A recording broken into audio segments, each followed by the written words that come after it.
Hello and welcome back to my channel. My name is Locust.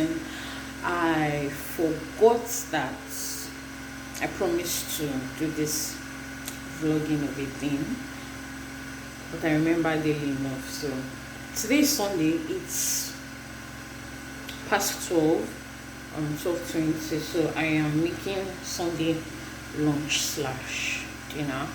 On the menu we have egusi soup and maybe pounded yam, maybe pupuru. Let's wait and see.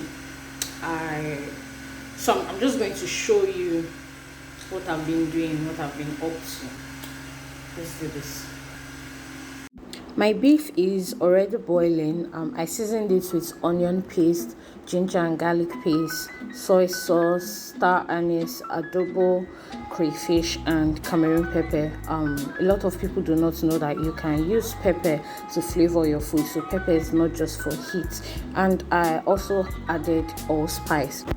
What I'm going for is a local flavor, since I'm going to be using this beef stock for egusi soup. So my beef is going to cook for a bit long because beef takes its sweet time to cook, and I do not have a pressure cooker currently. Daddy will kindly do the needful. Next, I'm going to show my prepped items. I have pepper mix blended coarsely. I pulsed in the blender. I have blended egusi and onion paste. I'm making the egusi using the boiling method. I have chicken in vinegar and water, and I also have smoked fish, frozen smoked fish. There's nothing I don't freeze, to be honest. I'm going to be adding the chicken later because chicken cooks faster than beef. Currently, my beef is cooked other than the pomo part. I'm going to wash my chicken now. I have poured out the vinegar water and I soaked it back in water. So rinse it properly and then you pour it out. Also, don't forget to wash your hands whenever you're handling fish, beef, and whatever it may be. Just to avoid cross-contamination, I soaked my smoked fish in hot water and I removed the head and the guts. The onions in here they have defrosted, so I'm going to mix this together. Pending, then let me cover my pot. Oh, it's hot. So because it is cast iron, it is very hot. Even the lid is hot. Forgot to stir. I use my right hand. I beg. Not come to this world to suffer. I keep saying I did not come to this world to suffer. Well, it's the truth. Even when I was a kid, I kept saying that. My mom used to look at me. She'll be like, "Hey, Obirini, yeah," and all those things. When I'm like, Timbani, when I have my family, I'm going to have house help with me, malomodo, yaji, and all of that. And my mom would be like, "Arao, blah blah blah. Obirima strong, Obirima lokoni." Sorry, mommy. In that aspect, I have disappointed you.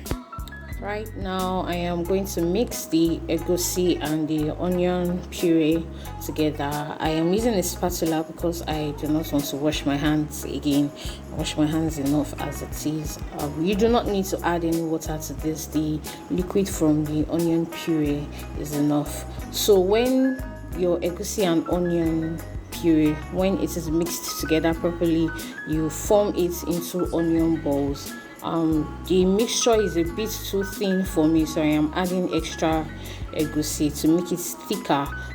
I eventually had to use my hands so much for not washing my hands, but then you knead it together. It should be a very thick paste such that when you form it into balls, it's not going to fall apart. So mix it very well. Use spatula, use your hand, elbow grease, whatever, form it into balls, and then you're good to go.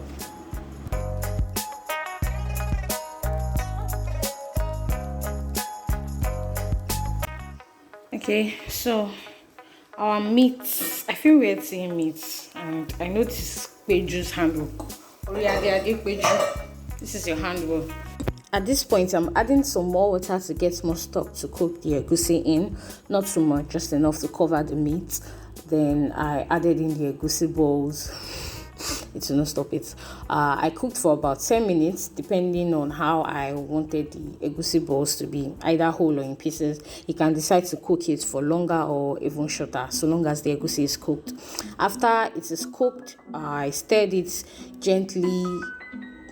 You can decide not to stir at all if you don't want the egusi to break down completely in the mix. And then I boiled the liquid down, so I had very little water left in my mixture. After boiling it down, I added my pepper mix. I also added in the smoked fish, the washed smoked fish, locust beans, also washed, and I stirred. At this point, you can taste for seasoning and adjust according to what you like, your taste basically.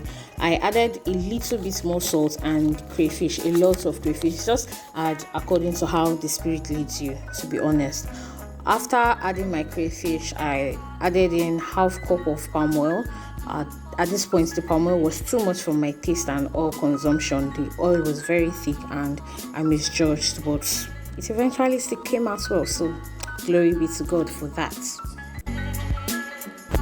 I decided to go for pounded yam instead of pupuru. So right now I am cutting the yams and I am going to peel them. I'm going to make the pounded yam using my food processor, and I am going to show you how I do that in this video.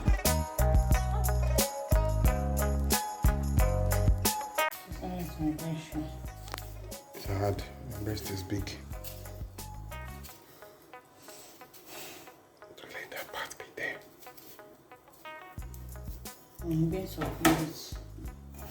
So, welcome back from that commercial break. If you don't hear anything from me over the course of the next few days, just know that I have been, I don't know, whatever might have happened, but I mean, if I don't do it, who will? After peeling the yams, I washed them. I washed them about 3 times, and I am just going to put enough water to cook it. Don't add salt. You don't add salt to pounded yam. I'm adding a bit more salt, some peppersoup spice, and a little bit of yaji seasoning.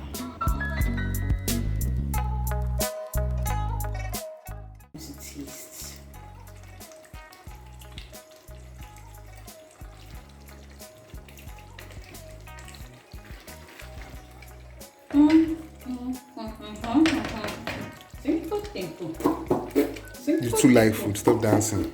Simple.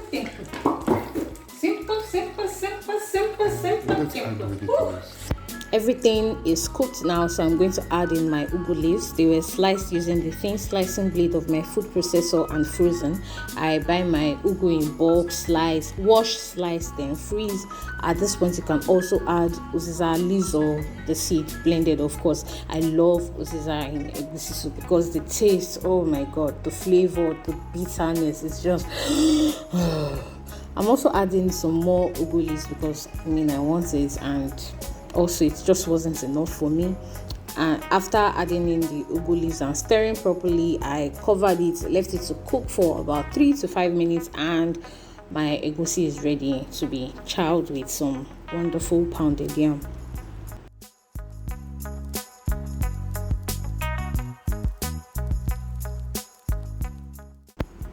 Right now I am making pounded yam. I'm going to be using the blade hook of the food processor. It is very sharp. Again, very sharp. Every single blade in a food processor is very sharp. Currently, I'm adding in my cutting it into smaller bits, smaller pieces with my fork.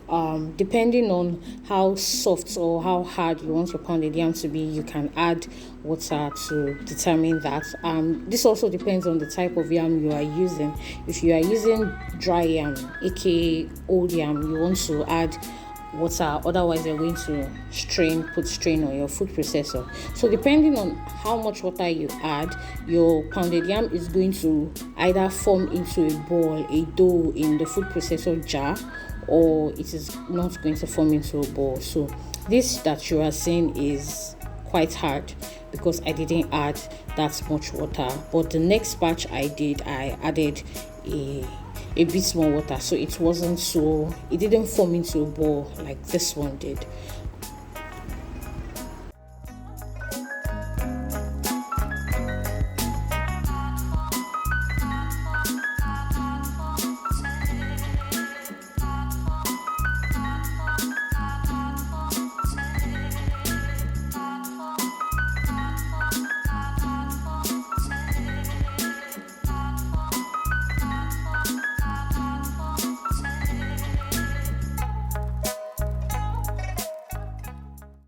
So, pounded yam is ready, and our egusi soup is ready.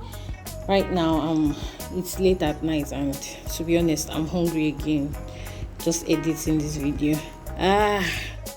Thank you so much for sticking around to this point. Have a nice day and enjoy the rest of your weekend. Goodbye. Odabo.